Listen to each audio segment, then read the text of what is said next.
तो मुझे लगता है कि ये जो एक्टर के साथ जो कमिटमेंट है, जहाँ पे पिक्चर 3-4 महीने के अंदर नहीं बनते लेकिन सालों में लग जाते हैं, उसको लोग ज़्यादा देखना पसंद कर रहे हैं। सही टाइम पे आओ, सही टाइम पे जाओ, आराम से 40-50 दिन के अंदर फिल्म खत्म हो जाती है।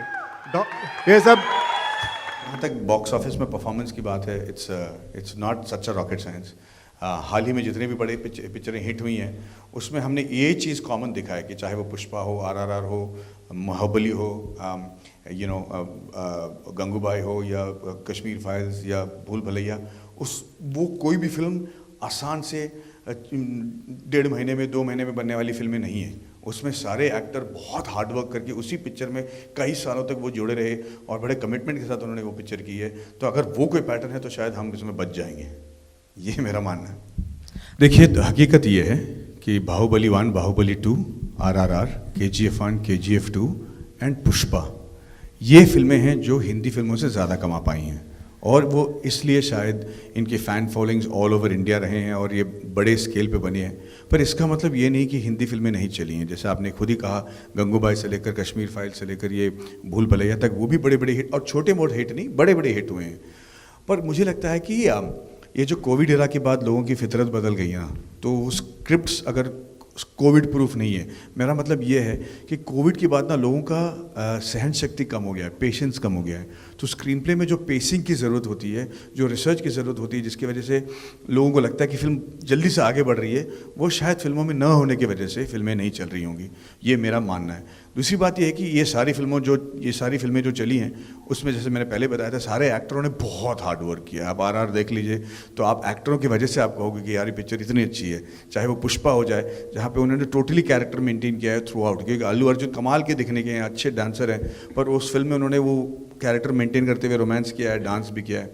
तो मुझे लगता है कि ये जो एक्टर के साथ जो कमिटमेंट है, जहाँ पे पिक्चर 3-4 महीने के अंदर नहीं बनते लेकिन सालों में लग जाते हैं, उसको लोग ज़्यादा देखना पसंद कर रहे हैं, because that is.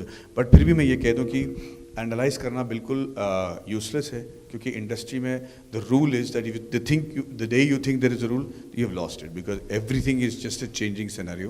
And I hope that in the years to come, in the days to come, other films also will do well and another pattern will set in. But I don't think we can actually predict कि how the industry will react. इस scale, ये जो magnitude है, इसके लिए शायद ज़्यादा समय लगा होगा। नहीं जी, 42 डेज पूरा Prithviraj 42 days ask him. Akshay ने 42 दिन दिए, फिल्म ने पूरे 100 दिन दिए। सही टाइम पे आओ, सही टाइम पे जाओ, आराम से 40-50 दिन के अंदर फिल्म खत्म हो जाती है। ये सब ये इधर बैठे हैं, इन्होंने किए, ये तो बस कोविड की वजह से रुक गए, नहीं तो ये कब की आ गई होती। बट फिर भी मैं ये कह दूं कि एनालाइज करना बिल्कुल यूजलेस है, क्योंकि इंडस्ट्री में the rule is that the day you think there is a rule, you have lost it, because everything is just a changing scenario. And I hope that in the days to come, other films also will do well and another pattern will set in. But I don't think we can actually predict कि how the industry will react. Doctor साहब, आपको challenges लगे, मतलब 42 days में अक्षय के हिसाब से film खत्म करना? सबसे अच्छी बात अक्षय की जो है अनुशासन, डिसिप्लिन।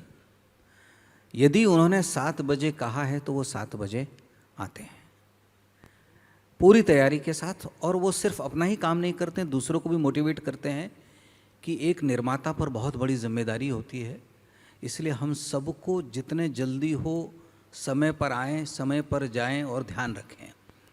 इसलिए अक्षय के साथ ये बड़ी सुविधा है कि हम लोग, आपको जानकर हैरानी होगी, 1500 की भीड़ के साथ हम लोग 7:30-8 बजे तक शूटिंग कर लेते थे। वो इसलिए होता था कि अक्षय कुमार डिसिप्लिन्ड एक्टर हैं, इसके कारण दूसरों पर भी दबाव होता था।